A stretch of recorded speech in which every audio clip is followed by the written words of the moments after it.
Shalom, bien-aimés dans le Seigneur, nous sommes heureux de nous retrouver au pied du Grand Roi pour notre méditation quotidienne. Nous sommes le mercredi 17 avril 2024 et nous vous saluons au nom de notre Seigneur et Sauveur Jésus-Christ. Pour notre méditation de ce jour, nous allons lire un texte dans le livre de Lamentation, Lamentation de Jérémie, chapitre 3. Nous lirons les versets 22 et 23 dans la version Louis II. Voici ce que déclarent les Écritures. Les bontés de l'Éternel ne sont pas épuisées, ses compassions ne sont pas à leur terme. Elles se renouvellent chaque matin. Oh, que ta fidélité est grande. Stock inépuisable. Stock inépuisable, tel est le thème de notre méditation de ce mercredi 17 avril 2024. Bien-aimés dans le Seigneur, vivant dans un monde en permanente crise depuis Éden, nous avons un besoin criant de bonté et de compassion pour nous aider à parcourir ce long chemin rocailleux et plein d'épines jusqu'à notre destination finale. Lors d'un voyage, nous avons besoin de beaucoup de choses. Cependant, il se peut que nous soyons à court de provisions suite à un épuisement de stock. L'épuisement de stock de certains effets comme l'eau, le carburant, nourriture, etc., sont possibles, est possible en fait pendant un voyage, et même fréquent. Dans ces cas, nous espérons sur la providence. Cette dernière, la providence, peut nous être accordée par Dieu à travers sa bonté et sa compassion. Le texte que nous venons de lire, le texte du jour, nous révèle que cette bonté et cette compassion indispensables sur notre chemin ne peuvent être épuisées. Le stock divin de compassion et de bonté est donc inépuisable. Que pouvons-nous tirer alors de notre texte du jour? Voyons quelques points. Premier point, parlons de la bonté indispensable. Bonté indispensable. Le psaume 63, verset 4 nous dit « Car ta bonté vaut mieux que la vie, mes lèvres célèbrent tes louanges. » La Bible nous dit dans Jérémie chapitre 17, verset 9, « Le cœur est tortueux par-dessus tout et il est méchant. » C'est le cœur de l'homme.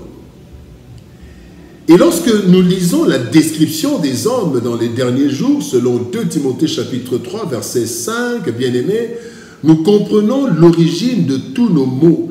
Et ces mots qui ne font que s'accroître. Il y a peu de bonté sur la terre. Le péché ayant corrompu la race humaine, ainsi ce qui prime dans le monde actuellement, c'est l'égoïsme, l'amour de l'argent, la poursuite des intérêts, le plaisir de faire du mal ou de voir l'autre souffrir. Dans ce monde froid et hostile, la bonté de Dieu est plus qu'indispensable. Voilà pourquoi le psalmiste estime que la bonté de Dieu a plus de valeur que la vie, car ta bonté vaut mieux que la vie. En fait, c'est la bonté de Dieu qui nous maintient encore en vie, malgré nos infidélités, malgré les hostilités, malgré la méchanceté de ce monde. Oui, c'est la bonté de Dieu qui a poussé le Père à envoyer son Fils unique pour nous sauver. C'est sa bonté qui nous tient encore en vie. Oui, la bonté de Dieu est indispensable, plus même qu'indispensable. Le deuxième point que nous voulons voir, c'est la compassion nécessaire. Le psaume 79, verset 8 nous dit « Ne te souviens plus de nos iniquités passées, que tes compassions viennent en hâte au-devant de nous, car nous sommes bien malheureux. » Le monde est tellement perturbé, bien-aimés, avec des problèmes socio-économiques, politiques, sécuritaires, etc. Cela accentue un mode de vie individualiste, au point où il y a un adage qui dit, un adage célèbre, « Chacun pour soi et Dieu pour tous ». L'exemple du bon samaritain dans Luc chapitre 10, versets 30 à 33 est très éloquent. Plusieurs personnes sont passées devant la personne agressée Et il y a eu même des hommes d'église, des hommes, des religieux. Mais personne n'a secouru cet homme. Ils sont passés. Mais heureusement, bien-aimés, et ils avaient certainement leurs raisons. Pourquoi ils ne sont pas intervenus? Certainement, ils avaient des raisons. Mais il y a eu un seul qui est venu. Heureusement, dans le verset 33, la Bible nous dit, mais un Samaritain qui voyageait étant venu là, fut ému de compassion lorsqu'il le vit. La compassion. La compassion. Avoir le sentiment d'aider une personne qui est dans les problèmes. Plusieurs bien-aimés voient notre situation où ils entendent nos cris, mais sont submergés par leurs propres problèmes ou bien par leur égoïsme. C'est là que Dieu manifeste sa compassion. Il manifeste sa compassion parce qu'il ne nous laisse pas comme ça. Il a manifesté sa compassion envers Israël et il manifeste sa compassion envers nous. Voilà pourquoi le psaume 33, le verset 33 nous dit un Samaritain, et c'est Dieu qui est venu à travers cet homme, mais cet homme avait la compassion. Voilà quelques psaumes, quelques versets que nous pouvons lire. Il y a le psaume 27, verset 10 qui dit « Mon père et ma mère m'abandonnent, mais l'Éternel me recueillera. » Compassion. Ésaïe 54, 10 nous dit « Quand les montagnes s'éloigneraient, quand les collines chanceleraient, mon amour ne s'éloignera point de toi. » Compassion.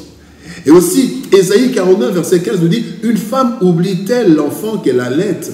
N'a-t-elle pas pitié du fruit de ses entrailles? Quand elle l'oublierait, moi je ne t'oublierai point. » Compassion.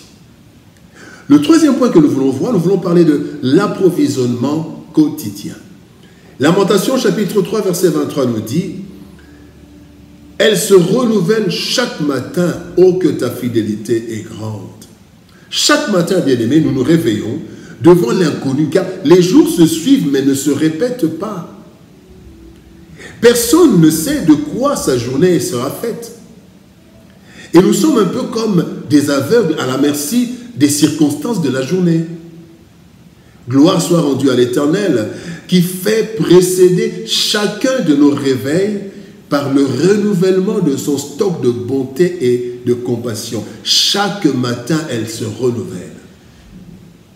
Nous devons donc être certains que les bontés du Seigneur ainsi que ses compassions sont à notre disposition pour toute la journée et cela avec fidélité.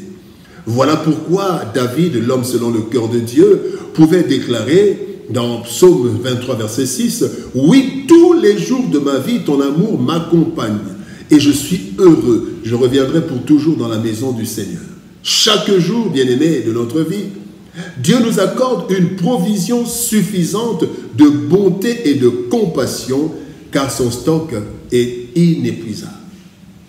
Les plus grandes entreprises, bien-aimés, de fourniture de biens peuvent connaître une rupture de stock par mauvaise gestion ou suite à des cas de force majeure. La rupture de stock peut causer beaucoup de tort dans la vie de ceux qui en ont besoin réellement. Gloire soit rendue à l'Éternel en ce qui concerne les bontés et les compassions du Seigneur dont nous avons besoin. Bien-aimés, il n'y a jamais de rupture de stock. À notre réveil, il y a toujours un stock renouvelé en faveur des enfants de Dieu. Le stock de Dieu en compassion et en bonté est inépuisable. Soyons-en assurés. Prions. Éternel Père de gloire, merci pour ton amour et ta bonté.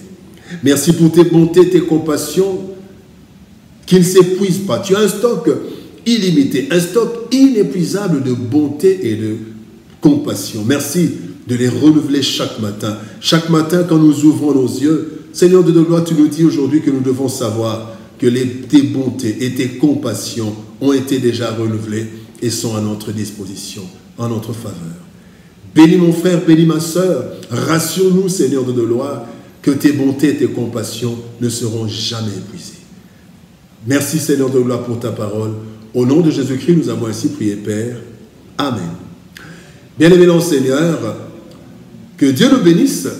Shalom, au revoir. N'oubliez pas, rappelez-vous chaque matin, en ouvrant vos yeux, que les bontés et les compassions du Seigneur ne sont pas épuisées.